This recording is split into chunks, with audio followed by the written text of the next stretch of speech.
అయోధ్యలోని సరియూ నది లక్ష్మణ్ ఘాట్ వద్ద తెలంగాణకు చెందిన ఒక బాలిక గల్లంతైంది.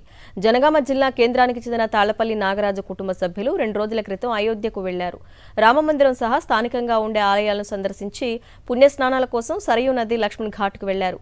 అయితే భారీ వర్షాల నేపథ్యంలో ఒక్కసారిగా వరద పోటెత్తడంతో 5గురు నీటిలో పడిపోగా 4 సురక్షితంగా ఒడ్డుకు చేరుకున్నారు. ఒక బాలిక మాత్రం వరద నీటిలో కొట్టుకుపోయింది. ఎంత వెతికినా బాలిక ఆచూకీ తెలియలేదు. కేంద్ర మంత్రులు కిషన్ రెడ్డి, బండి సంజయ్లు యూపీ అధికారులతో మాట్లాడినప్పటికీ పెద్దగా ఫలితం లేకపోయింది. బాలిక ఆచూకీ తెలియక కన్నీరు మున్నీరవుతున్నారు కుటుంబ సభ్యులు. వారు ఇప్పటికీ లక్ష్మణ్ ఘాట్ వద్దే ఉండిపోయారు. ఢిల్లీ లిక్కర్ పాలసీ స్కామ్ కేసులో అరెస్టైన బీఆర్ఎస్ ఎమ్మెల్సీ కవిత జ్యుడిషియల్ కస్టడీని మరోసారి పొడిగించింది రౌస్ అవెన్యూ కోర్టు. ఆగస్టు 9 వరకు కస్టడీ పొడిగిస్తూ ఉత్తర్వులు జారీ చేసింది. అలాగే ఢిల్లీ సీఎం అరవింద్ కేజ్రీవాల్, మాజీ డిప్యూటీ సీఎం మనీష్ సిసోడియా కస్టడీని ఆగస్టు 9 వరకు పొడిగించింది ట్రయల్ కోర్టు. కస్టడీ గడువు ముగియడంతో ముగ్గురిని వర్చువల్ వీడియో కాన్ఫరెన్స్ ద్వారా న్యాయమూర్తి ఎదుట హాజరుపరిచారు అధికారులు. మరోవైపు లిక్కర్ కేసులో సీబీఐ ఛార్జిషీట్పై రౌస్ అవెన్యూ కోర్టులో విచారణ ఆగస్టు 9కి వాయిదా పడింది. మద్యం కుంభకోణానికి సంబంధించిన సీబీఐ కేసులో ఎమ్మెల్సీ కవిత A17గా ఉన్నారు.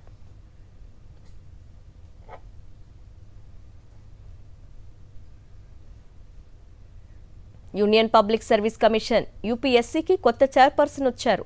1983 బ్యాచ్ ఐఏఎస్ అధికారి ప్రీతి సుదాన్కు ఈ బాధ్యతలు అప్పగించారు. ప్రస్తుతం ఆమె యూపీఎస్సీ సభ్యురాలిగా ఉన్నారు.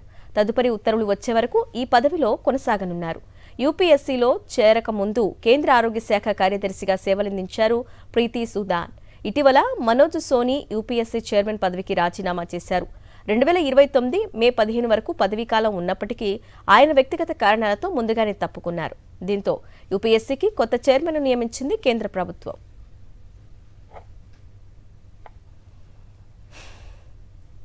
దేవుడి సొంత భూమి కేరళ మరుభూమిగా మారిపోయింది. ప్రకృతి విలయ తాండవం చేసిన వాయనాడ్ జిల్లాలో ఎటు చూసినా తీరని శోకమే కనిపిస్తోంది. ఊళ్లకు ఊళ్లు మట్టి దిబ్బల్లా మారిపోయాయి. వేల మంది జీవితాల్లో విషాదంలో మునిగిపోయారు.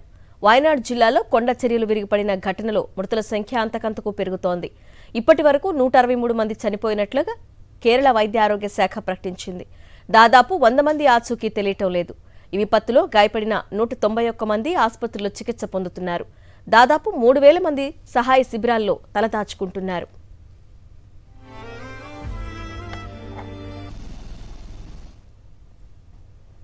వయనాడ్లో రెస్క్యూ ఆపరేషన్ కొనసాగుతోంది. నదిలో పదుల సంఖ్యలో శవాలు కొట్టుకొస్తున్నాయి. దీంతో గంటకు మృతుల సంఖ్య పెరుగుతోంది. ఇప్పటి వరకు 150కి పైగా మృతదేహాలను వెలికితీశారు.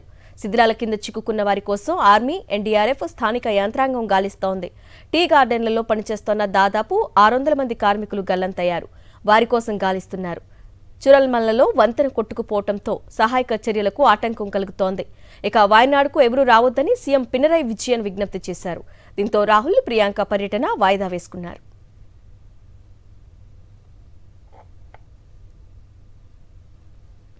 వాయనాడ్ జిల్లాలో కొండ చర్యలు విరిగిపడిన ప్రాంతంలో పెద్ద ఎత్తున సహాయక చర్యలు కొనసాగుతున్నాయి. ప్రతికూల వాతావరణాన్ని లెక్క చేయకుండా కేంద్ర రాష్ట్ర ప్రభుత్వ విపత్తు నిర్వహణ సంస్థలు రెస్క్యూ ఆపరేషన్లో నిమగ్నమయ్యాయి.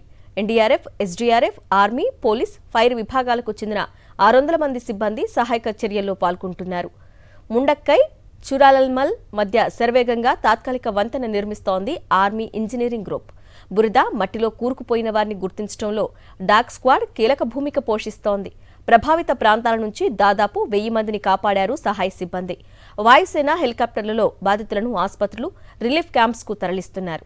సహాయ శిబిరాల్లో ఉన్నవారికి ఎన్జీఓలు, వాలంటీర్లు ఆహారం, నీరు అందిస్తున్నారు.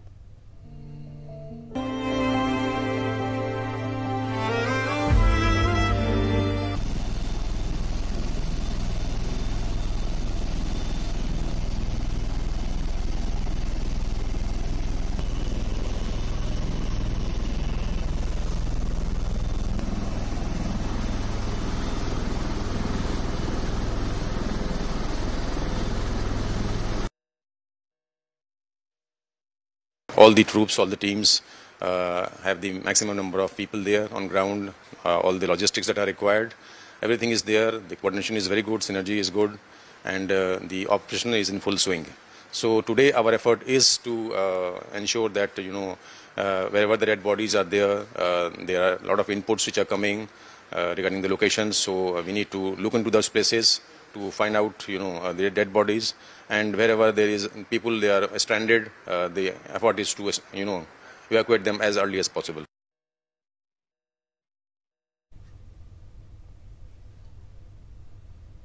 కేరళలోని వాయనాడ్ జిల్లా మెప్పడి, మండక్కై, చూరాల్మల, అట్టమల, నుల్పూజ గ్రామాల్లో సోమ మంగళవారాల్లో భారీ వర్షాలు బీభత్సం సృష్టించాయి. కొండ చర్యలు విరిగిపడి గ్రామాల ఆనవాళ్లు లేకుండా పోయాయి. వందల ఇళ్లు నేలమట్టమయ్యాయి. వందల మంది బురదమట్టిలో కూరుకుపోయారు. ఈ గ్రామాల్లోని టీ, కాఫీ తోటల్లో పనిచేసే 600 మంది వలస కూలీల ఆచూకీ దొరకటం లేదన్న సమాచారం మరింత ఆందోళన కలిగిస్తోంది. రేపు వాయనాడ్లో పర్యటించనున్నారు కేరళ సీఎం పినరయి విజయన్. ఈ విపత్తు నుంచి కోలుకోవటానికి ప్రజలంతా సహకరించాలని విజ్ఞప్తి చేశారు. ప్రతికూల వాతావరణం కారణంగా కాంగ్రెస్ నేతలు రాహుల్ గాంధీ, ప్రియాంక వాద్రా వాయనాడ్ పర్యటనను వాయిదా వేసుకున్నారు.